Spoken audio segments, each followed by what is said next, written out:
Hi TCDF commander kan ni a vai ni thlanga min kai khoi tu kan pathian ning takin nam ro se vai ni thlanga phachung u le naw ram sang sanga tanga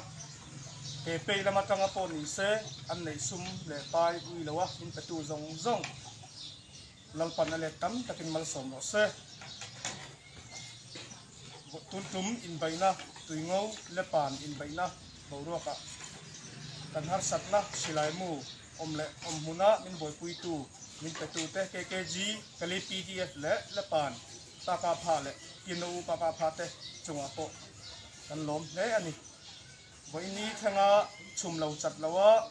pathian hne na kan pui na min dil saka kan hinna min tong tai sak tu zong zong te po lalpan an taksan dilu tharau ale tam takin mal som no se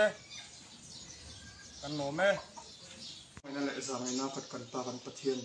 voi ni thang nang in tam na thse nan te pa nom tu kon hila che lalpa ke ni TCDF ifa te lalpa tu na duty tu ring kan chok lai to na lalpa kan man ro te man min som sak che lalpa ke mani mihring po chakna takui min pe la lalpa ik zar moya thinlung mun khat puwa poison tak le chil taka kan bai theinan nangin man min so min tan puyang che kan man ro man apiang le kan chelek chu apiang hi man min som sak to che in le engkim kan thil ti mai hi iram lo zaw zel thena turan nang man min som sak to che in thole nazar isoi min thiang him kron dil kron la ne amen kan ba vanami iking zong ro se iram lo thleng ro se idinu zong valan tiangin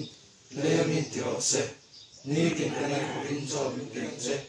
kan chunga thil so tu te kan ngai amin nang point kan thil ti so ma dan che so to khe na mi khoi sula mi so la ka chon ni chan dan zo bong che ram te thil ti te ro ku na te tu ni dan sia amen